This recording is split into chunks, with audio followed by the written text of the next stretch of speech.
Have you ever noticed how many times preppers say, I can't find a group?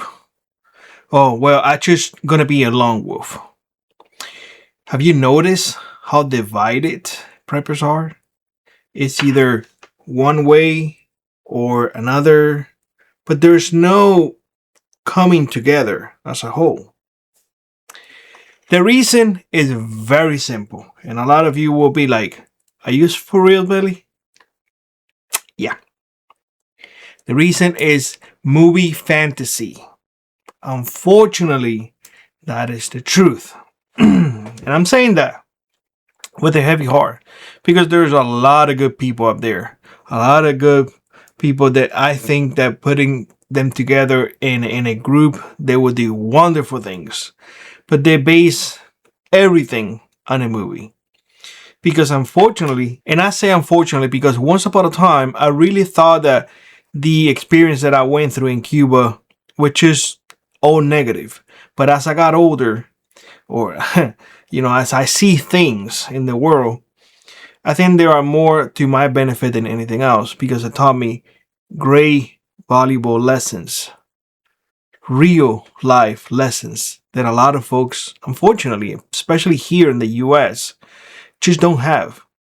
People say, well, I know what it is to go hungry. There is a difference between not having money to buy food and not having food at all, even with money.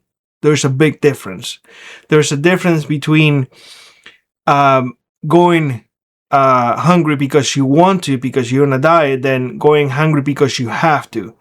You get what I'm saying? There's a difference of I'm going to have an outhouse because I choose to, then I need to do my business out there because there's no water and I was able to get a newspaper and now I'm getting that newspaper, all scrunched up and whatnot and soft and breaking the fabric so I can use it as toilet paper. There's a huge difference in all of that. And in here, you choose whoever does it because wants to, not because they have to. You get what I'm saying? So yeah, preppers do stay divided because of that movie fantasy that they keep watching other movies, they keep reading the books that they're for entertainment purposes. But the reality is that life is so mundane, so harsh, so depressing if you really want to get into the nitty gritty. I mean, you wake up in an SHTF and it's like waking up every day wondering what you're gonna eat, how and when are you gonna take a shower because or not a shower. Let me rephrase that because people say like, oh, I'm gonna bathe and whatnot. Bathing in an SHTF is gonna be a bucket of water. You'll be lucky. You will be lucky if you leave it outside in the sun and it warms up. So you can get then a scoop or a mug or something, whatever it is. We use condensed milk cans. Yeah. And pour that water over your head. Just try to wash your body and whatnot. A bucket of water. That's it. That is it. That's how you will bathe in an SHTF. Plain and simple. There's no shower. So I want to encourage, and I want to throw this up there, and hopefully a lot of preppers finish watching the video because I'm telling you all, I'm not here to bash you. I'm here to point out what I have seen. That way we all can grow together. We all need to start also saying where our community is failing, and one of them is here. And this whole, I was divided. I was like, oh, if you're an AR guy, you my guy. If you are a reloader, then you my guy. You need many people to create a community, not just whoever thinks like you. If all you get is carpenters and you don't have any mechanics, then what are you gonna do? You're gonna build a car out of wood? You get what I'm saying? If all you have is tactical guys and you don't have anybody who knows how to fix those tools, then what do you have? Everybody is different. Everybody's gonna have their own quirks and whatnot. Everybody's gonna have their own, bias and whatnot. But we need to all agree at least on the 80% of everything. The other 20%, religious beliefs, your stubbornness, your sexual orientation. I'm putting all of that. The other 20% should be tossed aside, and we all should focus on the 80%. And that 20% is the movie fantasy. Toss that crap away. They are nothing but movies. Books, a lot of the books, I have a whole bunch of books, bushcraft, survival, all of that. A lot of them, I honestly read them for entertainment purposes. Because a lot of them, if you were to apply in a real life, shoot, you may not make it. And I'm telling you that, you are, because I try to be up there as much as possible. I truly do. I don't film it because I have a 12-year-old that I'm teaching. That is my reason to being up there more than ever right now, because I'm getting older and he's taking over eventually, or you guys know what I'm saying. But you sitting at home all day long watching YouTube videos, watching movies, getting your head, thinking that I can do this. Guys, what you think and what you can do are two different things. Very different. And the fact that you immediately go into the defense, to fight with others who probably you share more in common than what you disagree on, and you shut the door immediately, that is a massive, massive failure. And because you're going on movies because, well, in I don't know, that zombie movie that Brad Pitt was in, World C or something like that. Oh, because if you do it like this, and people think it's funny, I don't find it funny at all.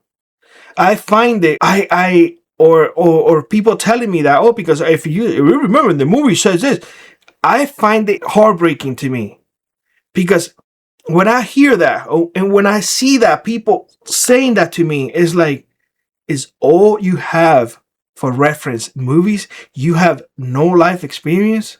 What is it you have done your entire life? Sit in front of a TV, in front of a computer, scroll on your phone? That's it? That is why preppers are so divided, because they pick the little niche and they stay inside all day long, and that is all they do. That's it. Focus on the 80%. The 80% we all agree on, and forget about the other 20%. And for the love of God, forget about the movies. They offer entertainment. The books, 90% of the books, survival books, bushcraft books, all of that crap, is for entertainment purposes. 90% of it. And I have a whole bunch of it. I'm telling you all, go out there and do it, and you will see the difference. I'm gonna give you a brief story so you guys can, or an example so you guys can relay a little bit more. When we're talking about firearms, everybody immediately goes to like, oh yeah, you need an AR-15, you need this, you need that, and we're gonna be talking about that in down the road as the days go by, because I want to talk about that. But the reality is that you are looking at one specific situation. But think about it this way. Springtime and summertime, you have green all over, especially in my area. Green. I mean, we love green up. That's when everything comes to life and the snow finally melts. A lot of you will have woods and whatnot. Yes, the AR-15 is great. 300 yards, 400 yards, great. But what good is it in an area that all you see in front of you is 15, 25 yards? Now you have your AR with your expensive scope that is harder to acquire a target with the scope, but you keep hearing the same folks saying, oh, this is all you need. Yeah. The story is that sometimes the old-fashioned works better, and you should not be married to just one platform.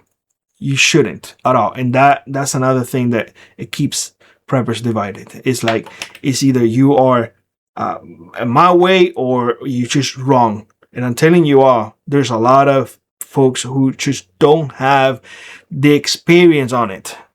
And that is why there's it's not the same going to the range than being up there. It is not the same shooting at a target than shooting at a bear charging at you. It is just not the same. I'll leave it at that. Let me know your thoughts in the comment section below. Let me know if you have seen the division in the prepper community. And if you have, let me know what areas do you see it. With that being said, I hope you have a great one, and I hope to see you on the next one.